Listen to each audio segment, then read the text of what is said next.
Hello， 各位觀眾朋友，歡迎收睇灣區置業 TV， 我係主持阿傑啊。咁阿傑而家個位置就喺我哋嘅斗門啦。今日帶大家睇一睇我哋斗門嘅豪宅大盤啊。咁唔知大家估唔估到邊個呢？咁其實就係我哋嘅五洲家園啦。咁點解話五洲家園係我哋斗門嘅豪宅大盤呢？可能有一部分觀眾朋友就知道五洲家園以前嘅單價係要去到2萬幾蚊一方噶。咁佢而家嘅單價係幾多呢？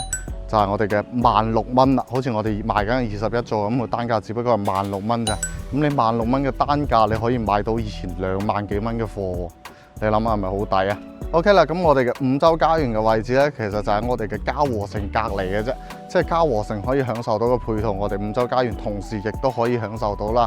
咁啊，出門口有個大嘅商場啦，就係嘉禾城啦。咁同時下邊嘅一排臨街嘅商鋪亦都已經係開晒噶啦，相當成熟噶啦。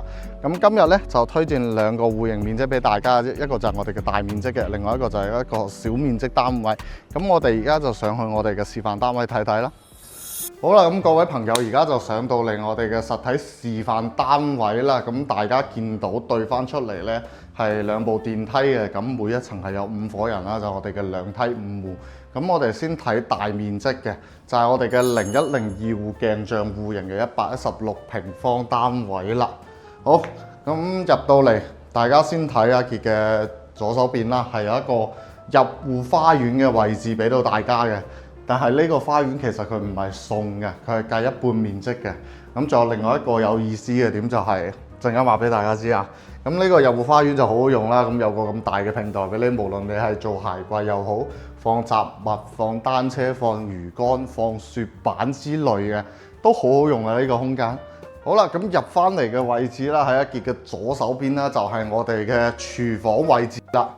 咁廚房用嘅就係4件套嚟噶，交標係4件套嚟，方太嘅抽油煙機啦、燃氣灶啦、我哋嘅消毒碗櫃啦，以及我哋嘅洗碗機啊。咁大家再望翻嚟呢個位置，其實佢個空間預留位都已經好大嘅，你放個雙開門冰箱係完全冇問題嘅。咁成個廚房啦，咁大面積就唔使點講噶啦，用係肯定好好用啊。咁覺得唯一一個缺點就係佢嗰度係冇做大嘅單星盤啫。係做咗一個雙星盤嘅設計嚟嘅。OK， 咁嚟到我哋餐廳區域，餐廳區域咧就中規中矩。你話佢大咧，佢又唔算得話相當之大。咁你話佢細，其實佢又好夠用噶啦。你放翻張4到6人啊、4到8人嘅方台啊、圓台啊，一家人食飯係完全冇問題，甚至乎都仲有空間俾你做翻個餐邊櫃添。咁有意思嘅點嚟啦，大家記唔記得我哋入戶空間嘅嗰塊區域？佢係連埋我哋嘅餐廳、客廳以及陽台呢片區域，呢4個區域計埋一齊，都係計一半面積㗎，亦即係話咁大個空間都係半贈送俾大家㗎。咁成個客廳嘅開間咧係去到4.6米㗎，呢個尺寸真係簡直就豪宅先有㗎啦。再誇張少少啊，同大家計條數，從阿傑從走廊呢個位置開始。加埋我哋嘅客廳，如果各位再做埋封窗嘅情況之下，計埋觀景陽台，佢成個開間係可以去到4.6米乘以7.2米啊，係咪好誇張啊？咁大嘅 size， 基本上都要啲大豪宅先有嘅。佢呢個面積段先係116平方嘅咋。咁出翻嚟睇啦，我哋望翻出去咧就係我哋嘅城市景觀啦，下邊就係我哋五洲家園嘅別墅區嚟嘅。咁對面嘅呢棟白色嘅樓咧，就係我哋嘅新嘅營銷中心啦。咁而家舊嘅營銷中心到時就拆㗎啦。咁至於話右邊呢一塊區域，佢到時係會起樓嘅。但係呢個對於大家嘅景觀上面嚟講，阻礙唔會好多，因為大家睇嘅可能都係睇呢邊山景比較多。咁佢到時嗰邊咧就會起我哋嘅公寓樓啦。咁其實對景觀嘅遮擋唔算太大啦。咁望翻陽台啦，陽台嘅空間亦都係十分之足夠嘅啦。無論係晾衫啊、放洗衣機啊，定係放其他雜物都好啊。建議大家就係其實封咗佢做翻個隱藏嘅櫃，跟住做翻個空洗一體機，跟住成個客廳開間又大又好用，咁加埋個陽台係嘛 ？OK， 咁過到嚟先睇我哋嘅第一間客房啦。咁呢間客房嘅大細 size 啦，就叫阿傑就覺得係中規中矩啦，四四正正啦，就冇話帶得去邊，但係該有嘅都有，好似呢張咁嘅米半床，米半床加兩邊床頭櫃啦，咁亦好似呢個位置亦都係一個置物櫃嘅空間俾我哋嘅。咁大家只需要將佢呢度整成衣櫃，咁基本上你成間房該有嘅都有啦，咁就係補書台嘅啫，咁就攞嚟住下人啦。OK， 咁我哋嚟睇翻呢邊嘅呢間房就好工整啦，好似我哋嘅衣櫃有嘅。攞嚟放下啲雜物衫褲啊嗰啲咁嘅，完全係夠嘅。咁你一個人住一個人用嘅情況之下啊嘛，咁我哋呢度亦都係有張書台俾到大家啦，咁樣。跟住呢個位置係可以俾大家做床嘅，佢係做咗個榻榻米，但係佢呢度裝修即係整成個茶室俾大家睇。咁其實係放床冇問題，跟住下邊亦都係有我哋嘅收納空間係俾到大家嘅。咁唯一一個唔好嘅地方就係大家而家可以見到。佢係望到我哋隔離嗰一戶嘅廚房位置嘅，所以如果呢度住人嘅話，你嘅隱私窗簾係基本上就唔少得噶啦，就一定要裝翻個窗簾喺度嘅。咁過到嚟再睇第三間客房啦，呢間房就會大唔少，比我哋第二間客房都大唔少。呢度基本上就可以攞嚟話你作為老人房，又或者次主人房咁樣啦，因為呢個空間真係好大。你好似話呢個位置，我整張書台，咁加埋床頭櫃，再加埋我哋嘅衣櫃，其實係完全夠用。呢個就係一間標準嘅房嘅 size 嚟㗎啦。咁望翻對面啦，佢亦都係可以望到我哋其他樓層即係其他戶型嘅陽台位置啊，好似佢哋嗰邊嘅主人房位置，咁亦都係望到嘅。咁同樣都係需要加裝翻窗簾啦。咁因為靠入邊呢度基本上都係會望到隔離嘅戶型嘅。好，咁嚟到我哋嘅廁所，嗱呢個廁所我就覺得唔係好合理啦。咁大家睇翻啦，好似你喺主人房有廁所嘅情況之下，你嘅公衞嘅廁所亦都係嚟翻入邊嘅。咁亦即係話，如果你屋企嚟客人，佢想要去廁所嘅情況之下，佢係穿過你三間房，去到你嘅主人房門口，基本上穿過4間房啦，入到嚟先係可以用到呢個廁所嘅。咁如果對於一啲比較注重隱私性嘅朋友嚟講，咁呢一點就可能唔係幾好啦。咁但係佢睇翻公衞先啦。咁公衞佢嘅儲物空間亦都係有預留到俾大家嘅。咁你睇下個櫃都係做咗個，咁櫃都係做咗俾大家嘅。咁佢收納空間係足夠噶啦。好似你呢度呢啲咁嘅位置，亦都係有利用起身嘅。OK， 咁入到嚟我哋嘅乾濕分離區，呢個淋浴空間就唔使一結講啦，雙手完全伸直嘅話，亦都係夠位嘅。咁樣而且有個細節位就係攝影師可以過嚟啊。好似佢呢度我哋嘅淋浴區啦，企缸位置，佢亦都係做咗一個壁龕俾我哋擺翻嗰啲咁嘅洗頭水啊、沐浴露啊，包括呢啲咁嘅位置，亦都係可以攞嚟擺翻洗頭水、沐浴露嘅。咁除咗個隱私性嘅問題之外啦，咁其實呢間公衞就好好用噶啦。OK， 咁再睇翻我哋嘅主人房區域，主人房區域亦都係同我哋嘅公衞接近一樣，因為佢其實就係鄰近嘅兩間廁所，無論佢嘅格局定係面積大小，其實都好相似。咁好似我哋嘅主人房亦都係有做到壁龕嘅位置俾我哋嘅，包括我哋嘅鏡櫃嘅收納點，亦都係有俾到我哋嘅。空間同樣都係兩隻手伸直 ，OK 冇問題，夠晒闊嘅，係嘛？咁就最後就睇主人房啦。咁成個主人房嘅空間 size 可以話係綽綽有餘，夠用。喺攝影師隔離個位置，其實係有我哋嘅衣櫃嵌入位嘅，大家可以睇下。係啊，佢係將衣櫃呢啲咁嘅嘢就做咗喺呢邊位置。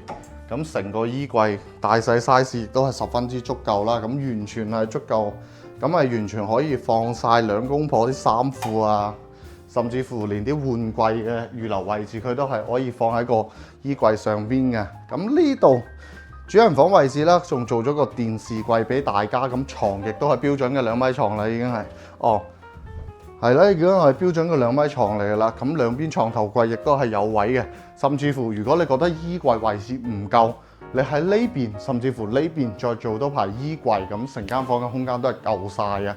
呢一點大家記住，就係佢呢一套樓先至係我哋嘅116平方嚟嘅咋。但係佢表現出嚟嘅實用性有幾高，相信大家都可以見到。甚至乎話你房間你用唔到咁多，你要改成電競房，又或者改成嗰啲麻雀室啊，約啲朋友上嚟。跟住我真係覺得呢個戶型好啱開 party 啊！首先佢客廳夠大，其次佢客房又夠多，你真係約晒啲 friend 上嚟玩，完全冇問題。好啦，咁而家就跟阿傑嘅鏡頭，阿傑就去帶大家睇今日嘅第二個戶型，就係我哋嘅68平方嘅。好啦，咁穿過我哋嘅電梯間，大家可以見到呢邊就同啱啱嗰邊嘅一樣啦，都係我哋嘅116平方嘅係鏡像戶型嚟嘅。好，咁再出到嚟呢度就係我哋嘅04戶型，就係我哋嘅68平方單位啊，68平方3房單位啊，朋友，68平方3房啊。OK， 首先入到嚟啦，就先係我哋嘅廚房。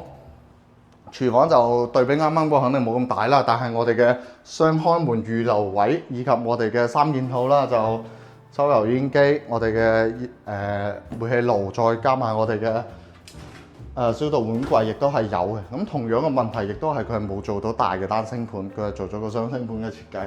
咁我哋嘅廚房明窗亦都係有嘅。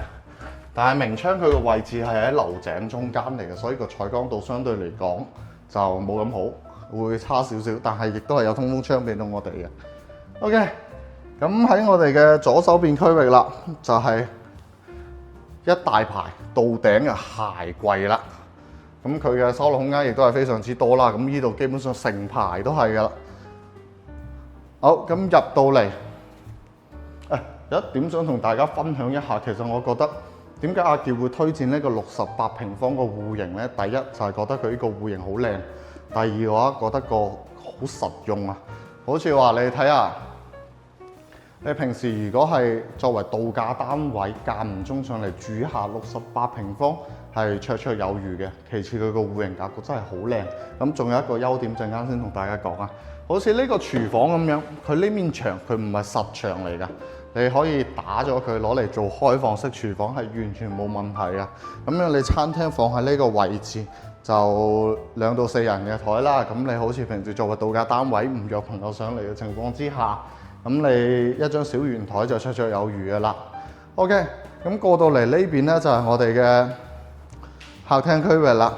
咁客廳區域開間亦都係有去到3.6米嘅，咁其實都已經好夠用噶啦。咁出到嚟陽台位置，呢個就係另外一個優點啦。攝影師可以過嚟。點解會推呢個68呢？係因為呢邊嘅景觀，哇，係咪好靚啊？望湖景嚟㗎。咁但係實話實說啦，其實佢呢度到時都係要起樓嘅。大家見唔見到呢邊其實係有打咗樁，佢到時都係會起樓嘅。但係如果佢哋作為度假單位，你住個3、5、7年啊，佢呢邊就未起得咁快嘅，即係短短2、3年之內，你望呢個風景都係冇問題。等你到時住個2、3年，習慣咗大陸呢邊嘅生活節奏啊，你想要換間更大嘅戶型住，都係冇問題嘅。佢作為你嘅過渡啊，作為你嘅平時間唔中上嚟啊，度假用啊，完全係 OK。咁就嚟到我哋嘅廁所位置啦。咁廁所係做咗鑽石型嘅乾濕分離啦，我哋嘅企缸位置啊，空間完全係足夠嘅。咁雖然就話唔可以做雙手伸直啦，咁但係你正常嘅展臂係冇問題嘅。咁包括我哋嘅洗手台位置啦，亦都係做咗個收納空間俾我哋嘅。收納空間完全都係足夠嘅。咁呢個就係得一個衞生間嘅啫。但係比較驚喜嘅就係佢68平方做咗3房，你夠膽相信啊，朋友？好啦，咁睇翻呢度第一間客房嘅位置係做咗我哋榻榻米嘅設計啦。咁呢度亦都係利用咗個飄窗台做咗上去，咁下邊有我哋嘅收納櫃俾到我哋。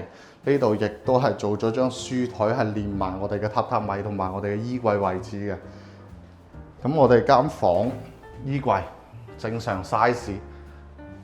放啲日常用嘅衫係綽綽有餘啦。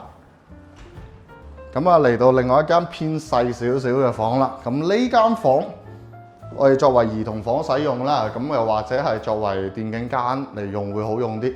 但係我覺得佢呢個設計非常之好，攝影師可以入嚟。嗱，大家睇到呢一個咁細嘅空間，我哋嘅床、我哋嘅書台、我哋嘅衣櫃，包括我哋嘅床頭櫃，係全部俾晒大家嘅。呢個空間利用得真係好極致。咁大家睇下呢度，仲係有我哋嘅床下邊，仲係有我哋嘅收納空間嘅。咁你平時啲過季嘅被啊、啲衫啊嗰啲咁嘅唔常用嘅地方，你就可以擠落去啦。咁一年都係攞出嚟1、2次嘅啫。哇！